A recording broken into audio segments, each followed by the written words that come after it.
అంటే కొంతమంది యూట్యూబర్లు చెప్పారు, ఇప్పుడు నా అన్వేషణ యూట్యూబర్ ఉన్నారు. అవును. సో తను విదేశాలు అన్ని తిరుగుతాడు, నెలకు ఆ. నాకు 30 లక్షలు 40 లక్షలు వచ్చినాయని ఓపెన్ గా ఆ, చెప్తాడు. చెప్తారు.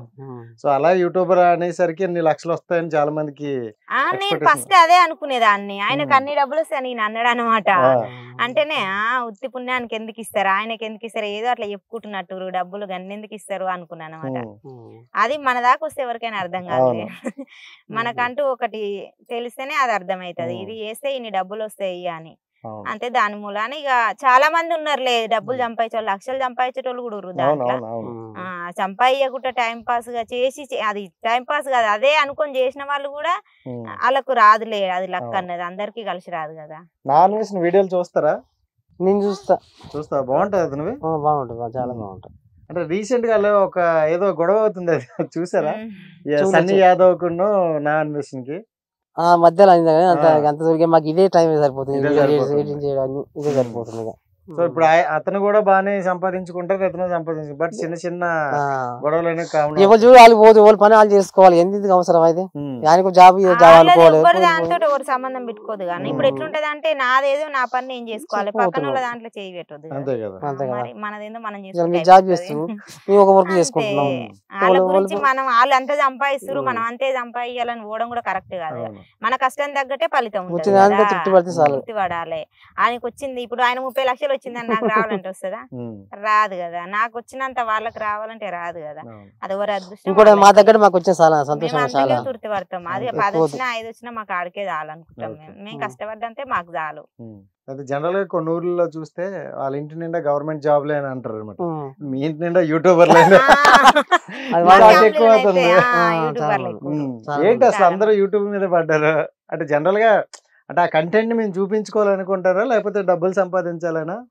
ఫస్ట్ డబ్బులు అంటే వాళ్ళు రారన్నా, ఏదో చేయాలి, అయితే సక్సెస్ కావచ్చు కాకపోవచ్చు, ప్రయత్నిద్దాం, తప్పే ఉండాలా, డబ్బులు అయితే ఖర్చు అయితే లేదు కదా, అంతే కదా, ఎవరు అదృష్టం అలాగే వస్తుంది. అడిగారా మీరు ఎప్పుడు? అందరూ యూట్యూబ్ ఎక్కువ అంటే యూట్యూబర్ అంటే అన్న ఎట్లుంటది అంటే ఇప్పుడు వాళ్ళు ఏమనుకుంటారు అంటే ఇప్పుడు ఈమెకి ఎన్నో డబ్బులు వస్తున్నాయి, వాళ్ళు చదువుకోలే ఏం చదువుకోలే చేస్తుంది, ఈమెకు రాగా మేము చదువుకొని చేయలేమా, కొందరు చదువుకొని ఇంకా అందరు చేద్దాం మనకు కూడా వస్తుంది ఏమో అదృష్టం అని అట్లా అందుకనేసి చేస్తారు అనమాట, స్టార్ట్ చేసారు అనమాట. చదువు రానా ఒక ఆమె చేస్తుంది, మనం ఎందుకు చేయొద్దు అన్నట్టు అట్లా చాలా మంది చేస్తారు ఇప్పుడు. ఇంకా కానీ దీనికి చదువుకి దీనికి సంబంధం లేదని నేనైతే చెప్తా. ఎందుకంటే మనకి టాలెంట్ ఉండాలి, సో కంటెంట్ ఉండాలి, మెయిన్ కంటెంట్ ఉండాలి. కంటెంట్ ఉన్నా వాయిస్ కరెక్ట్ రావాలన్నా, జనుకోద్దు, భయపడొద్దు, సిగ్గుపడొద్దు, అంతే అదొకటి ఉంటే చాలు. మీ విషయం చూసుకుంటే ఇప్పుడు అతను అన్నట్టు సిగ్గుపడొద్దు అని అన్నారు. యూట్యూబ్ అనేది కెమెరా అవ్వచ్చు, ఫోన్ అవ్వచ్చు, మనం దాంట్లో కనిపిస్తున్నాం అంటే కొంచెం షై ఉంటది, సిగ్గు ఉంటది, అయ్యో నలుగురు చూస్తే ఏమనుకుంటారు. అందులో విలేజ్ అనేసరికి వాళ్ళ అమ్మాయి అట్లా చాలా ఏమైనా వచ్చాయి మీకు? వస్తాయి ఖచ్చితంగా అంటారు, ఈ ఊరు ఇంక ఇది పట్టించుకోరు ఎవరు, అంటారు ఇంకా అంటారు ఇక అనేవాళ్ళు అంటారు ఉంటారు, హాయ్ ఫ్రెండ్స్ వస్తుంది ఆడంగా అని అనుకుంటారు ఖచ్చితంగా. ఎందుకు అనుకోరు, ఎవరైనా అనుకుంటారు అన్న. ఒక పని చేసేటప్పుడు ఎదుగుతుంటే చూసి కూడా కొందరు లేకుండా కూడా అంటారులే అట్లా అని. కొందరేమో ఆమె ఇష్టం, ఆమెకి అట్లా ఇష్టం ఉంది వాళ్ళు చేసుకుంటారు, మనకెందుకు అనుకునే వాళ్ళు కూడా ఉంటారు. అన్ని ఉంటాయి ఇక, అన్ని కష్టాలు ఉంటాయి. మీ వరకు వచ్చాయి ఏమైనా? వాళ్ళు అనుకుంటారు వీళ్ళు ఇలా అంటారట అని అనుకుంటారు అన్న, మన ముందు కూడా అనుకుంటారు, మన సాటుకు కూడా అనుకుంటారు, కానీ మేము పట్టించుకోం వాళ్ళ గురించి. ఇంకా అనుకోని వాళ్ళ ఇష్టం, మనకు నచ్చింది మనం చేస్తున్నాం. మా ఫ్యామిలీ వీళ్ళ ఫ్యామిలీ సపోర్ట్ అంతే కదా. మా ఇంటి వాళ్ళు ఒప్పుకున్నాక బయట ఎంత ఊరితే మనకేంది, ఒప్పుకోవాలి మెయిన్ కదా. ఇంటి వాళ్ళు ఒప్పుకుంటే మన ఇంట్లో ఎవరన్నా అడిగితే అట్లా ఎందుకు చేస్తున్నావు, ఇట్లా ఎందుకు చేస్తున్నావు, అది వద్దు అది బాలే అని మన ఇంట్లో ఎవరన్నా అంటే మనం బాధపడాలి. మన ఇంట్లో సపోర్ట్ అందరిది ఉన్నాక ఎందుకు బాధపడాలి? మాకు ఇటు అత్తగారి తరపున సపోర్టే, అటు అమ్మగారి తరపున సపోర్టే, ఇంకెందుకు భయపడాలి? అవసరం లేదు. అందరూ వస్తారు వీడియోలో, మా అక్కలు వస్తారు, మా బామ్మలు వస్తారు, అందరూ వస్తారు, అందరూ ఒప్పించుకుంటాం. అవసరం లేదు కదా వాళ్ళతోటి, ఎవరో అన్నారని మనం ఎందుకు ఆపాలి? అట్లా యూట్యూబ్ గురించి పక్కన పెడితే, యూట్యూబ్ రాకముందు మీరు చాలా దగ్గర తిరిగారు, వర్క్ చేశారు అన్నాను కదా. సో మనం ఊరు వదిలేసి బయటకు వెళ్తాను అంటే ఏదో సంపాదించాలి, ఏదో సాధించాలి అని వెళ్తాం. సో అక్కడ అంతగా లేనట్టు అనిపిస్తుంది. సో ఎప్పుడైనా అనిపించిందా ఇక్కడ ఎందుకు మనకి ఈ కష్టాలు, ఊరెళ్ళిపోయి వ్యవసాయం చేసుకుంది బెటర్ అని? అనిపిస్తది. అంటే ఒకరి కింద పని చేసేటప్పుడు ఎవరికైనా అనిపిస్తది, ఏంది ఇది ఈ పని ఇలా కింద పని చేసి ఊకే చేసిన దానికన్నా మనదేందో మనకంటూ ఒక పని, మన ఊర్లో మన పొలం అవన్నీ ఉన్నాయి చేసుకోవాలని. కానీ అప్పుడు ఎందుకో రాబుద్ది కాదు. అప్పుడు వాటర్ లేదన్నా ఇక్కడ వాటర్ లేదు, ఇంకా అప్పుడు రావాలనిపించలేదు. అది మెయిన్ ఊరికి రావడం అంటే ఏదో రావాలి ఊర్లో వ్యవసాయం చేయాలని కూడా ఏం రాలన్నా మేము కరోనాకు భయపడి వచ్చినాం అంతే. మేము అక్కడ ఉంటే ఏమైతుందో, చిన్న పిల్లలు మళ్ళీ హెల్త్ నాకు బాగుండదు అనేసి అట్లా భయపడేసి వచ్చినా. కానీ మేము వ్యవసాయం చేద్దాని అని ఏం రాలే, వ్యవసాయం చెయ్యాలి ఇక్కడనే ఉండాలని కూడా ఏం రాలే. ఇప్పుడు అనిపిస్తుంది ఇక్కడ నుంచి పోవద్దు అని. డిఫరెంట్ ఎప్పుడు తెలిసింది మీకు? అంటే ఎంతైనా కొంచెం అక్కడ గాలి వాతావరణానికి కూడా హెల్త్లు బాగుండవు. ఇక్కడైతే అసలు ఏది ఉండదు, ఎండ గాలి అన్నీ ఉంటది, ఇక మంచిగా ఉంటది అనమాట.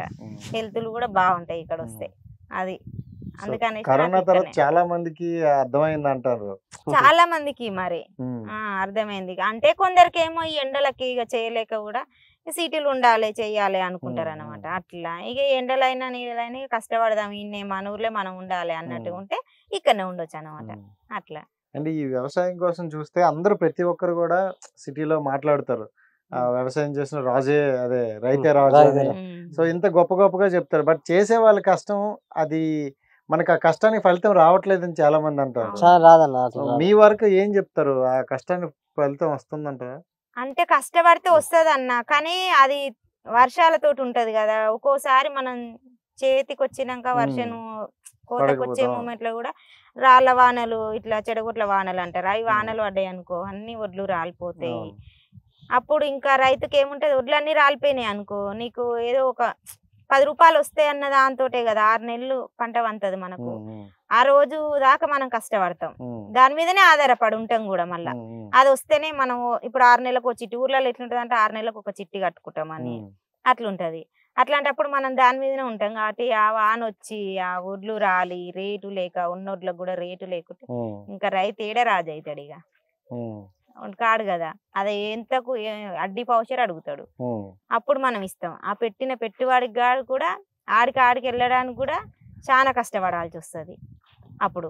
అందుకనేసి ఏం చేస్తామంటే రైతు రాజు అంటే రైతు మంచిగా వండి వాటర్ ఉండి చేస్తే రైతు రాజే అవుతాడు మంచిగా వండితే. కానీ అన్ని సార్లు కూడా రాదు, ఒక్కోసారి పెట్టుబడి కూడా మీద పడుతుంది అన్న చేత చేస్తే పడుతుంది. ఆ టైంలో ఏం చేయలేము ఇక మనం, ఏం చేస్తాం ఇంకా అప్పుడు రేటు ఉండదు, ఒక్కోసారి పంట వండదు మనకు, అట్లా అయిపోతుంది అనమాట. సో అంటే సంవత్సరానికి ఎన్నిసార్లు వేస్తారు ఈ వరి పంట? ఇప్పుడు కూడా ఉన్నది అంటే నేను ఎక్కువగా మా సైడ్ చూస్తే అంటే వేసవి కాలంలో అంతగా ఉండదు, అయినా ఇంకా అంత పచ్చగా 2 సార్లు వేస్తాం, వానాకాలం ఎండాకాలం.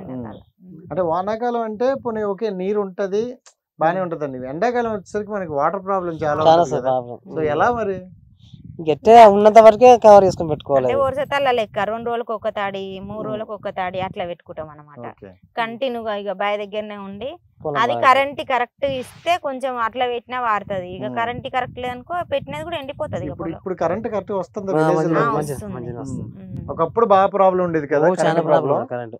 మేము అప్పుడు చేయముందుకు ఆ ప్రాబ్లం అందరు ప్లే చేసారు, కానీ మాకు ఇక మేము అదేం లేదు, ఇక మాకు ఆ ప్రాబ్లం ఏం రాలేదు. మేము ఇప్పుడు ఈ పొలం అంతా కూడా మేము పారది అనుకున్నాం, కానీ వరుసతాల లెక్క వారిచ్చినాం. ఇక అయ్యింది, ఇంకా ఏమైతుంది లే అనుకున్నాము, అది కోసేసినాం. ఇది కొంచెమే ఉంది ఇంక ఇప్పుడు మాది.